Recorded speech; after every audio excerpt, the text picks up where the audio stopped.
Hi guys, welcome back to another episode of the KingKhong show. Today we have my special friends, Lazina and Indira. You guys can introduce yourselves really quickly. Hi guys, I'm Lazina. I am really close to Anna. She's one of my really good friends. I'm a psych major here at UIC and I'm a senior and a very big mental health advocate. So yeah, hi. Hi guys, my name is Indira. I'm also very close to Anna. We are in the same sorority. I was her big. I just recently graduated at UIC in December of 2020. And now I am working full time, but I was a major in psychology. So all of this does resonate really deeply with me. So I'm really excited to talk today. Yay! I'm so excited too. I know we always get into such deep conversations, so I know that we're gonna have so much to say about this topic. But just to begin, I know Lazina, like you said, you're also a very big health advocate, and recently you started a new series on the Instagram, which is called Dealing with the Daily, and you cover different mental health topics every episode.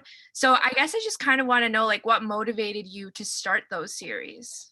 Yeah, absolutely. I personally feel like when I was starting it, my aim was to just get a dialogue going. I feel like there isn't enough information or even awareness regarding mental health or just normal topics, prevailing topics about mental health that we go through every single day, like empathy, validation, Mhm. grief, one-sided expectations. Like these are things that we go through on a regular basis, especially in college.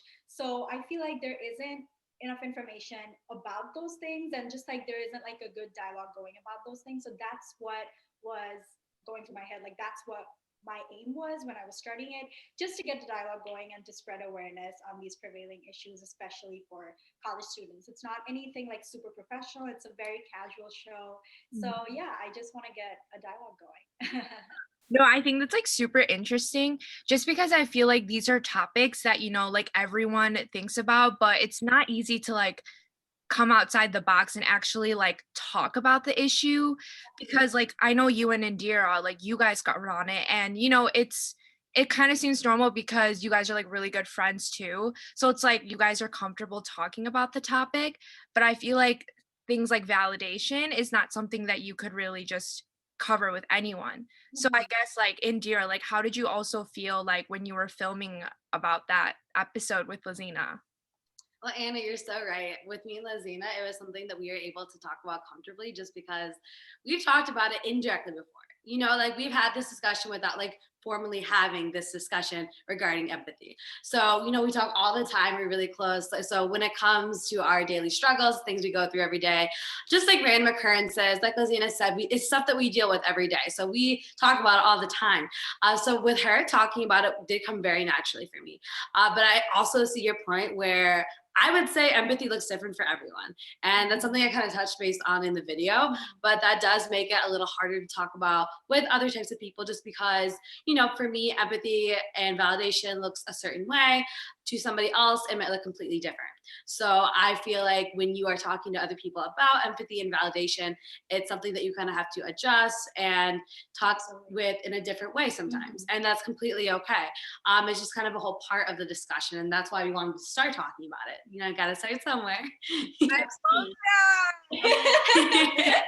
I also feel like empathy and validation, they're correlated, and Yeah. validation just doesn't get talked about enough. No. And we all need it. We all need it. We it. all need it. I think it's so important to just validate someone's feelings when they're coming to you, whether it be a friend, whether it be a complete stranger. It is so important to just make them feel heard. Right. That's oh my gosh. How would you know if you're giving proper validation and empathy in a friendship? I feel like, yeah, I was gonna say this kind of Like it just hard. resonates to me. I feel like you're giving proper empathy and validation in a friendship when you are looking to what they need. So, like I was saying before, empathy and validation looks different and everyone for everyone. So, the way that you empathize with me is going to be different than the way that you empathize with Lazina because we're different people. Oh. And therein, by Lazina's point, the way that you validate me is going to be different than the way that you validate her. So, for example, if I see one of my friends having an issue or a struggle with something, maybe they're struggling with something that I can't relate to. But what I can do is I can kind of look into their perspective and say, okay, you know, like I know they're this certain type of way. Maybe they like to really get things done, or they get anxious when they have too much on their plate and they just have a lot going on that week. So, for example, in that type of situation, I would sit at them, you know, look them down in the eyes and say, hey, like, I know you have a lot going on this week. I believe in you. I think you can do this. And if you need anything, you need any help, I'm here for you. We're going to get through this together. I got your back regardless. And that can mean so much to someone who struggles with that. And maybe it's not something I can directly relate to at a certain point in my life, but I can still be there for them and kind of take into consideration where they may be coming from and what's going on in their head. Absolutely, absolutely. I 100% agree. I think also like validation is something that you need to feel like the other person feels heard and listened to. So when someone is coming to you with their struggles and they're like, okay, I've been really depressed for a while. And the first thing you say is that, don't worry about it. It's going to be fine. That is. I hate when people say Yeah. Yes, And you hate it for a reason. There's a reason you don't like it. Yeah, because that is that person invalidating you, which is why we hate that. Mm-hmm. So that's why, like, the first thing you say is that I completely understand where you're coming from. It makes sense that after you've been through so much that you would feel depressed, you would feel like you're struggling, but it's gonna be okay. Like, you know, like you can definitely say that it's gonna be okay, but don't start with that. Validate them first, and then you can kind of like go about it, if that makes sense. I think I'm like taking something away from this because I think personally that I am like not the best person at like comforting people. So I was like genuinely asking that like out of curiosity, but like I have said like don't worry about it. And I also have said like, oh, everything's gonna be fine. Like don't think too much about it. But yeah, no, you bring up a really interesting point. I feel like I don't say it, but sometimes I tend to like want to like move away from like if I'm ever in a situation where I'm gonna have to like not not I don't think validate is the right word, but like more like comforting. Like sometimes like when you get stuck in situations and you don't know how to comfort someone and they're gonna like talk to you about a specific issue and then you're like, what do I say to that? Like what do I say? And it just puts me in such an awkward position because like obviously like you want to comfort them like because you're their friend, which is like why they reached out to you. But I think like we all know like it can be a different series of things and what they come to you for. And there's like different topics where some of them I'm just like I don't know. No, it's definitely okay to be uncomfortable about certain things. It's definitely okay to be like, okay, like I don't know what to say, because it's better to be like that than to say the wrong thing. So it's better to be just like, okay, I don't know what to say, than to say the wrong thing. So for me, it's definitely like just validating them, let them know that you hear them, let them know that what they're going through is making sense to you, which is essentially what validation is. That's so true. And like I can relate with you, Anna, because I've been in certain situations with people that I'm very close to, and I can't exactly relate to them. Like I actually would never know what they're going through, or at my present point in life, like I've never been in a situation like that. Mm-hmm. So I look at the problem and I'm like, oh my God, what can I do to help them when I don't even understand what's really going on here? Mm-hmm. You know, like if I can't relate to it, sometimes like I've also felt in the past, like, oh, I'm not going to be any help to them. Like I can't possibly like make this better for them if I can't even relate to the situation. But, I've learned over the years that that's not always true. Just because you haven't experienced something directly does not mean that you can't still be there for someone. Yeah. And it doesn't mean that they aren't going to appreciate you any less. Just the fact that you're there for them, the fact that you're seeing it through regardless of what they're going through, that's going to mean more to them than relating directly. Yeah. Right. Definitely. Yeah, no, definitely. I agree with both of you on what you said. In terms of, validation was literally just one episode we like covered of the many episodes that you have out and are planning, right? So how do you decide on like what specific topics you want to talk about like for every episode? Because honestly, I think they're so interesting. And I mean, it goes from like validation to like emotional intelligence. And then I don't know if you want to spoil it here, but you have What's coming next? You're all gonna have to wait. We're gonna have another episode coming up on Tuesday. And that's on like eating disorders, which is also like a very heavy topic. So I guess like where do you get your ideas for each episode? Yeah, absolutely. I think this is going to sound so interesting, but when I was first starting dealing with the daily, it was kind of inspired by all the long conversations in there and I have about mental health in my living room. Like, like right here on this couch, right here. All the many things that we both go through on a regular basis, all the many things that we both face on a regular basis. So I think these are things that I'm not gonna lie, like it has a lot to do with like my personal struggles, and I've seen my friends struggle with the same thing. So it has more to do with that than anything else. So for me, this is how I kind of like pick and choose my topics, is that for empathy and validation, for example, I feel like I have been invalidated a lot. I've talked to Indira about it, and we both feel like a lot of people do this because they don't really understand what validation and empathy means. So that's why I was like, okay, you know what? This is a good place to start. I'm going to talk about this. And then with emotional intelligence, I feel like not to make it sound super out there, but like I feel like we both have a lot of emotional intelligence, so we both like talk about this a lot, and we're like, okay, like a lack of emotional intelligence can lead to so many people making bad choices, making bad decisions, ruining relationships, miscommunications, exactly. So I think that's what was my second, is that okay, I really want to do an episode of emotional intelligence because I want people to be aware that this is a concept. Because believe it or not, a lot of people don't even know that emotional intelligence is like a concept of its own, and it exists, and you need to have it to succeed in any sort of relationship. So that's why I wanted to do emotional intelligence.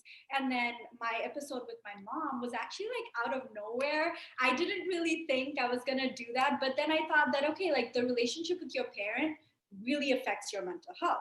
So I really wanted to do that. So if you think about it, my episodes, they all had to do with kind of like what you're going through on a regular basis, especially in college, like especially in your 20s, like you're confused, you're conflicted about so many things. So these are things that you go through on a regular basis and you need to know about. So yeah, and for my next topic, I mean, stay tuned, it's on eating disorders. I feel like it's something that doesn't get talked about soon enough, but yeah, that's how I kind of like pick and choose my topics. It's literally inspired by our conversations. But honestly, like having deep conversations like at really late at night or just like in the living room is like the best conversation. Oh, it is. Oh, it always is. Yeah, it's literally the best. And then like sometimes you just get like really deep. I mean, like obviously, like I haven't seen you guys in person in so long, but at least sadly, I know, sadly. Yeah, sadly, but at least like the few of the times that even Indira and I have FaceTime, like we always get into like such deep conversations. Like, inevitable, I guess, because we always FaceTime each other like really late at night, and then ends up leading into like a super deep conversation, and then we're always just like, yeah, good night now. Like that was a good I'm just that is so true. That is so true. I would not. You're like tell them. But yeah, that is definitely it. I feel like these are conversations we all have with our friends, but we don't really realize what they're like. Like emotional intelligence is something that you think about, but you didn't know that it was a concept of its own. So that's why it's so important to get this dialogue going, so we understand and we're more aware. In addition to that, oh, sorry. Go ahead. Go, Indira, go. No, I was just gonna say, in addition to what Lazina was saying, just kind of wrap it up. Like, I think she also kind of got this information because, if we're talking about this, if we're having these deep conversations about these things, it can't just be us. It can't just it has to be somebody somewhere out there must relate to it. Yeah. So I think that's kind of why Lazina was like, you know what? If it's me, if it's her, it's all my friends, this will resonate with someone. Like, it's worth getting it out there. So I'm really proud of Lazina because she made that step. These are really hard things to talk about sometimes. And I think a lot of us really struggle putting it out there, and she made the first step of putting it out there for everyone. So I think that's amazing that she got that. Literally inspired me. Like, these conversations literally inspired me. Everyone's gonna be crying in the next 5 minutes because I'm totally kidding. No, but Indira, I like agree with everything you said. And genuinely, I know I said this like in the beginning of this when we started it, but like I'm just gonna say it like again. Like, yeah, like I feel like any topic regarding to mental health, obviously I think like anyone has something to say about it, and everyone goes through their own problems. Like people go through their own shit, but they won't talk about it So having the courage and really like actually putting that out on social media, like I think is a very big step. Personally for me, like Lazina, when you were talking about like how you personally felt like you've been invalidated like a lot of times, like that's actually something like so much easier, like, not easier said than done. That's not the right phrase to say that, but it's like you're saying that comfortably now. Um, but like some people might not just be comfortably saying like, oh, I feel invalidated. Like that's just not something that everyone will admit, which Right. is why it's like super impressive that you're out here like having these topics be surrounded on your personal like Thank you so experiences. much. Thank you so much. But yeah, I'm like super excited so to see where it goes. And you see yourself like opening up perhaps like a YouTube channel or something? Honestly, I'm gonna say no. Just because when I started this, I even talked about this with her. Like I just wanted it to be very casual and comfortable. Yeah, You for sure. I didn't want it to be like I didn't want a mic or like a setup. Like you know what I mean? Like I wanted it to be a really casual conversation, two friends on my couch, just like talking about things that we go through on a regular basis. So that's why like I never really thought about making it a big thing like a YouTube channel or anything like that, just because I wanted to be super casual, super low key, and just like that resonates with everyone. So that's why I'm gonna say no, but we never know. Maybe sometime in the future, I don't know. But Yeah. as of now, probably not. I mean, you've been getting like quite a few views on the episodes as well, which I think is super great. But like I said, I genuinely think what? Well, I said just a few. One with the most views. I feel like it's because the empathy and validation episode I feel like it resonated with a lot. Oh, it definitely did. Reached a lot of people. Yeah, yeah. It's No, something everyone can It's something everyone can relate to. yeah. I definitely remember watching that episode and I was like, this is so like interesting that they're like actually talking about it. I mean, in like a good way, obviously. But yeah, also, okay, I know we're like switching topics like suddenly like that. But to just like go back on that emotional intelligence episode, I was super interested as to like what that meant because someone I saw on someone's resume, like, you know how, like, in the bottom of your resume, you have like skills? Someone wrote emotional intelligence, like, as a skill. And I, That's kind of dope. That is kind of I dope. love That is that. dope. and I remember like thinking to myself, like, when I saw it, I was like, is that like an actual thing? Like, is that something that you actually say that you have? So when you came out with that episode, I was like, so this has to be a thing. And so I'm like now like genuinely curiously like asking you like is emotional intelligence basically like when you have the intelligence of being able to recognize people's feelings, like when you know when someone's going to be upset or like when someone's angry and being able to work around that atmosphere? Is that what it is? You literally answered your Yep. own question. Oh. That is Exactly. We're both nodding. We're nodding furiously. Yes. No, that's exactly what I think it means to me. Like just being able to recognize emotions in others and also being able to respond in an appropriate way. So that's like half of it. I think the second half is being able to have that response and like being able to deal with other people's emotions around you in a way that kind of doesn't rile things up but settles them down.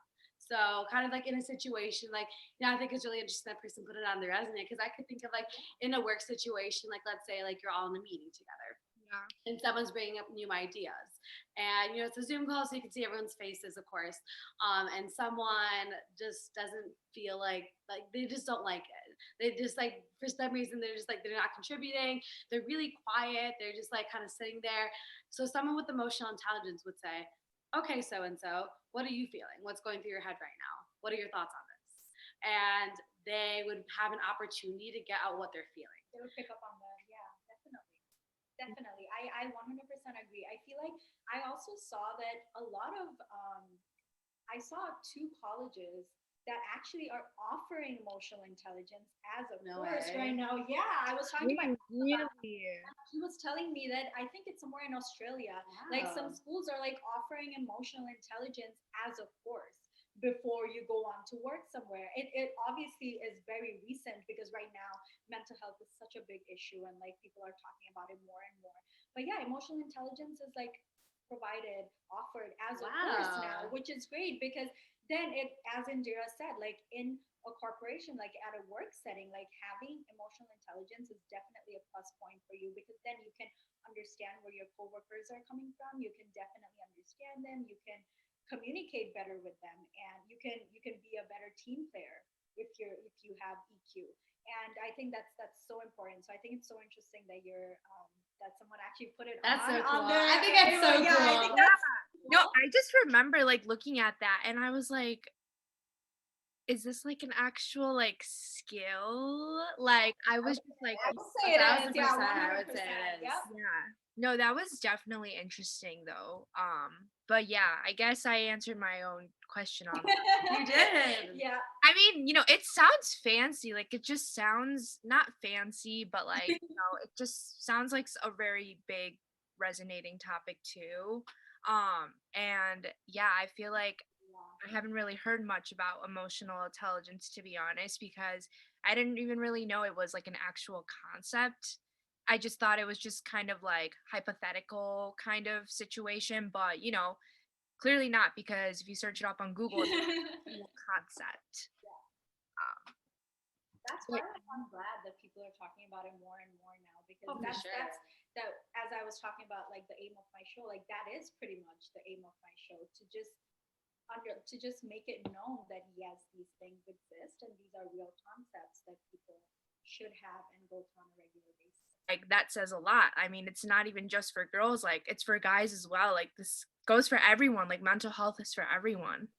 Absolutely. And I think because you brought that up, I think one of the questions in my emotional intelligence episode was that how are kind of like toxic masculinity or like, how are like males and like emotion, the concept of emotional intelligence, like how are they like correlated?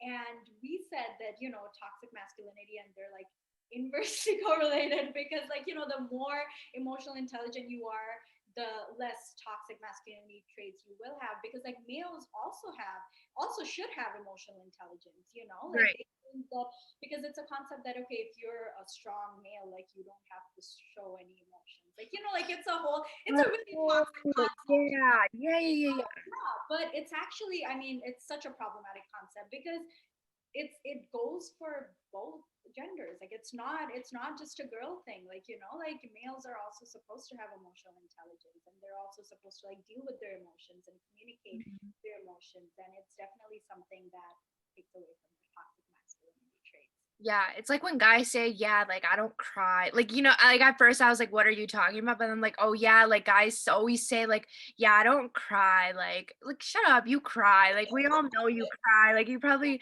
you know, they definitely all like go through emotions, but I did actually wonder like if it's like literally like a scientific fact or something that guys are like made not to be as emotional as Oh, actually I think I think so.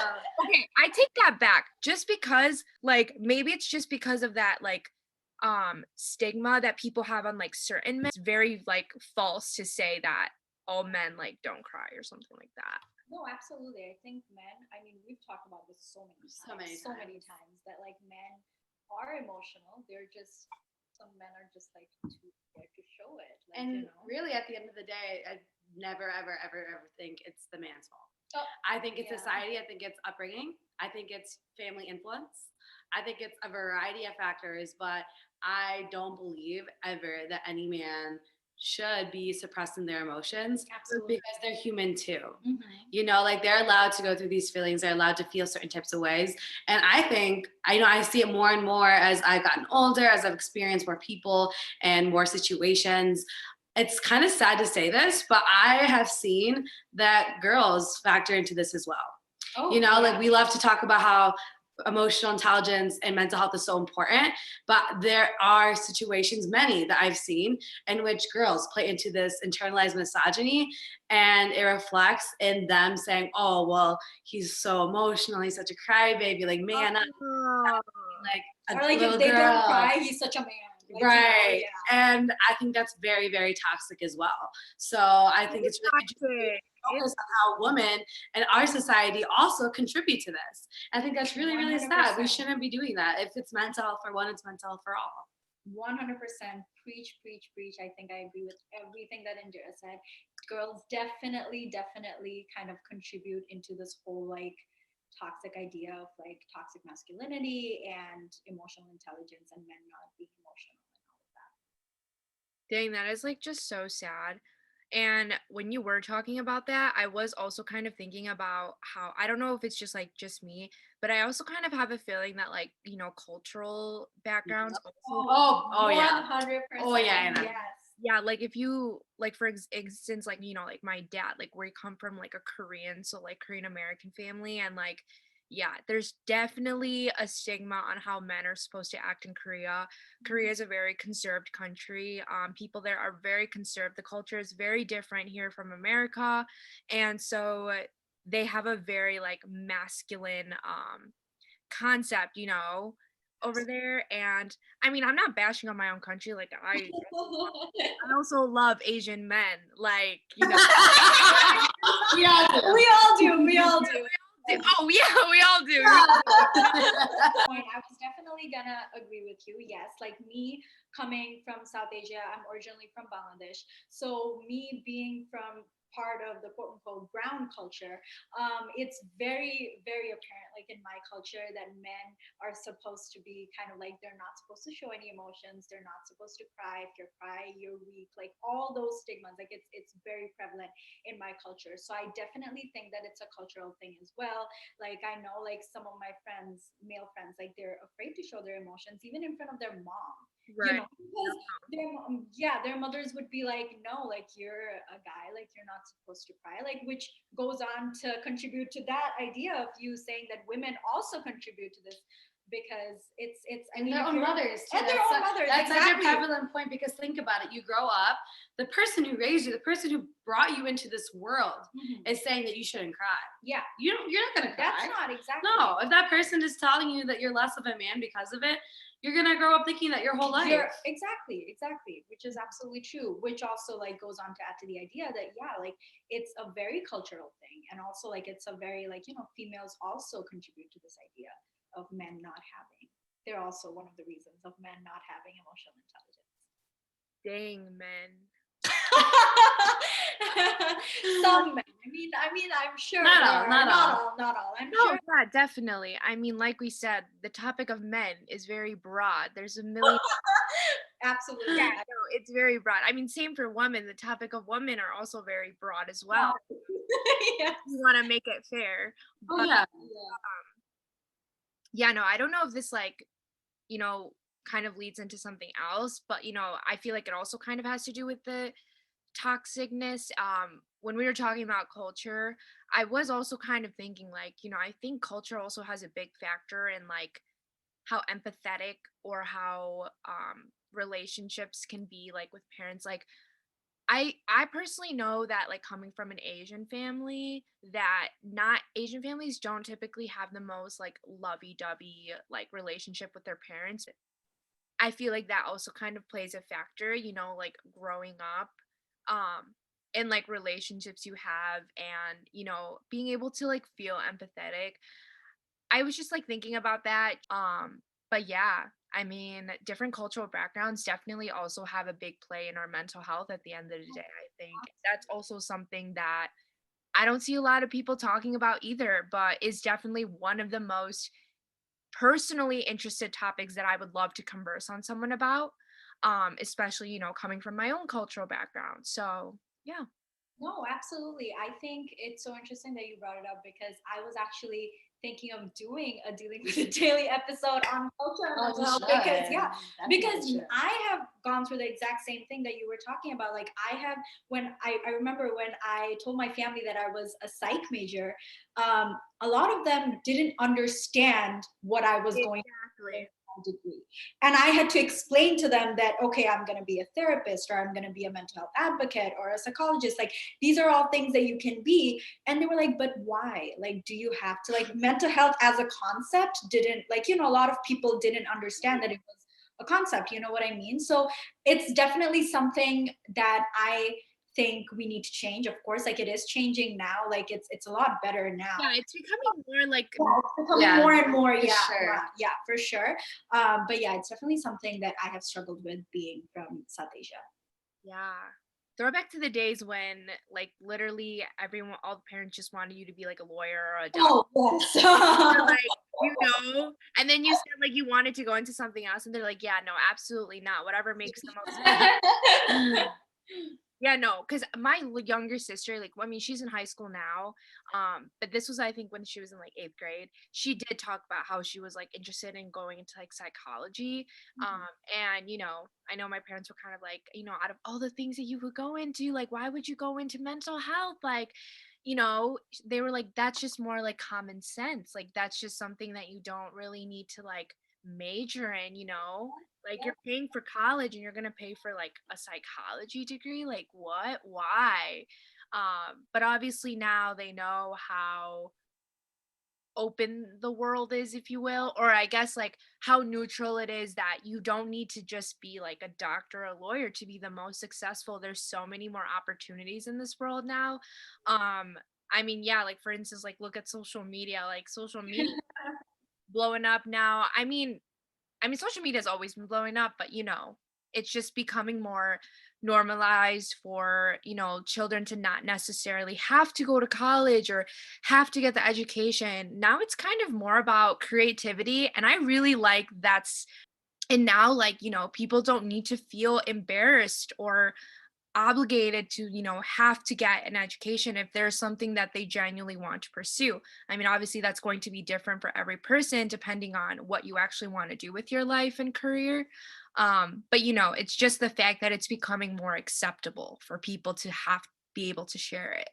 absolutely, absolutely. I 100% agree. I think social media is such a big like platform right now, and even with like not bringing it, I'm not trying to bring in this whole other topic, but we saw like with grassroots activism, like BLM, like it took a whole turn Yeah. with social media, and the whole reason why it was like an international global movement was because of social media. So I think that was kind of like a revolutionary moment for social media activism. Yeah, yeah, yeah. So yeah, and I love what people are doing with social media right now. Yeah, for sure. You bring up a very interesting point. But yeah, I guess the last thing that I kind of wanted to, talk about, like having you and Indira like on the show is obviously we talked about this earlier, how like we haven't been able to see each other, but how has it been like being in quarantine? Like how were you able to like cope with, your mental health like during quarantine? I mean, I know personally, like for me, like I haven't left the house since March. So literally March 13th will mark the year that I have not left the house in a year, That is including all the trips to the grocery store. Like I can count it under my 10 fingers on the amount of times I've left the house. And I just think that's crazy to me that a year has gone by. But yeah, I kind of want to hear like how you guys were able to like cope during I mean, quarantine is obviously still going on, but you know, I think at one point I was literally about to lose my mind. So, Oh yeah, I think we all were. We all definitely were. I know for me, like when it started, like I was in denial. I did not know any of this to happen. I was like, no, no, no, no. I was so mad, it was around spring break and we had to cancel our trip. I was just so excited to see like everything was like going down the drain, and I did not want to have to go home and just stay there for months and months on end with no like better future insight, like no light at the end of the tunnel. That's kind of how I felt. And I just kind of was kind of feeling desperate, very like pushing all my emotions away at the moment, just because I didn't really want to deal with the fact that I didn't know what the future was holding at that Yeah. point, you know, and it was so hard too because I was about to graduate the next semester. In my head, I was like, am I going to get a job? Am I going to be able to be successful? How is this going to affect me long term, you know? And having to like have those thoughts in the back of my head while still just like pushing through and like doing school every day, like, oh God, it was terrible. But I think for me, something that really, really helped me was just the people that I surrounded myself with. And it made quarantine itself just made it more prominent to me that I had some amazing people in my life. Just because those people that I kept around me were the I ones. hope I'm included in that, but No, but seriously, like you, Lazina, a lot of my close friends, they were there for me. They were the ones who pulled me out of it. Like, come on, Indira, like today you're gonna have a schedule, you're gonna work out, you're gonna make a smoothie, and then at night we're gonna Zoom call so we can all talk. And that is a help me, you know, like eventually I started to see the positive, I started to see the light, and my friends helped me do that. You know, the people who I cared about, who were there for me, they pulled me out of that dark mental state. And I don't think I could have done it without them. They were such a driving force in me finally like realizing those emotions, accepting everything, and just pushing through and pushing forward and making things better for myself. So I definitely credit the people in my life helping me get out of that. You know, just like for me, that was just so important. It made me realize just how important those people are to me in my life. And I'm almost glad looking back that it happened because it gave me the opportunity to realize that, you know, like I'm not sure I would have realized it to the furthest extent that I did if it weren't for that. So it was kind of a blessing in disguise. Yeah, honestly it was. I mean, yeah, going off of what you said, I think even like taking care of your mental health like during COVID, like it definitely has a lot to do with like the people that you surround yourself with. Like I know we've been spending weeks at my house. Like she's been working from home and I am doing my classes from home, and like we're actually thinking yesterday, like we had a really lazy Sunday yesterday. We just like didn't we made brunch, like, you know, we had watch TV. Watch TV, like we had a really lazy Sunday, and then at the end of the day we were like, oh my God, like we feel so unproductive, like we didn't do anything. And then we were like, okay, you know what, no, this makes sense because we worked really hard all week, so we did this. Like you deserve a break, you know. So I think I'm glad that we had that lazy Sunday. And so glad. all of this to say that take a break every once in a while. That's exactly you deserve that. Yeah, you We deserve all that. do, especially with everything going on in the world right now. The least you can do is cut yourself some slack here and there. Mm-hmm. You know, get that extra hour of sleep. Lay in bed a little bit. Watch your show. Make your favorite snack. You know, take a really, really long shower. Those things are necessary. It helps you get through. Yeah. Absolutely.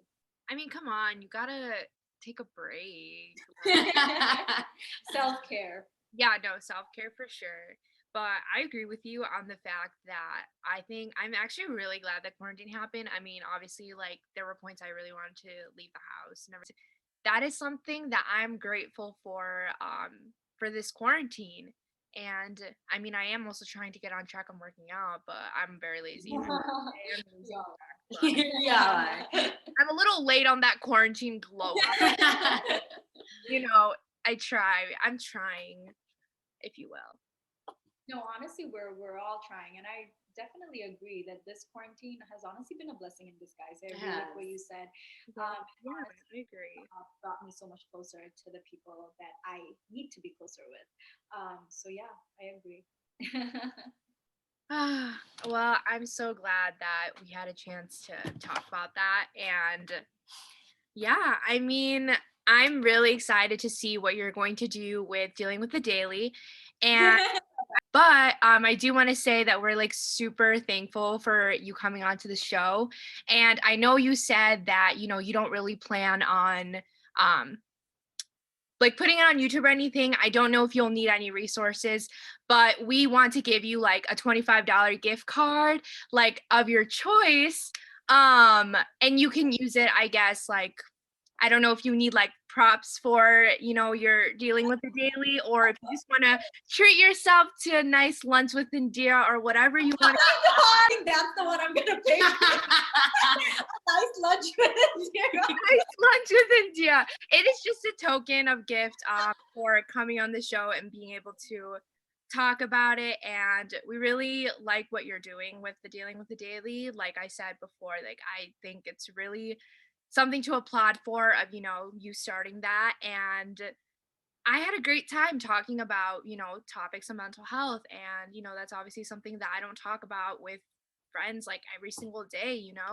But I'm definitely enlightened on a lot of things that you taught me. And I'm definitely going to keep up to date for the next upcoming episodes. I'll pass it on to you for any self promo. No, honestly, I mean, thank you so much for having me, for having Indira. Like, thank you so much for having us.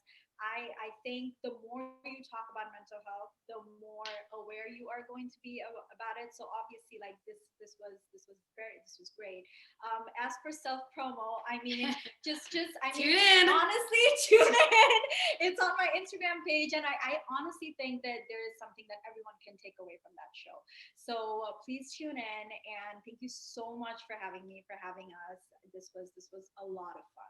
Yes, thank you so much, Anna. It is such an honor to be on this show. Yeah. And like Lazina was saying, there is something that everyone can take from her show. So Yeah. if you haven't checked it out yet, I highly recommend it.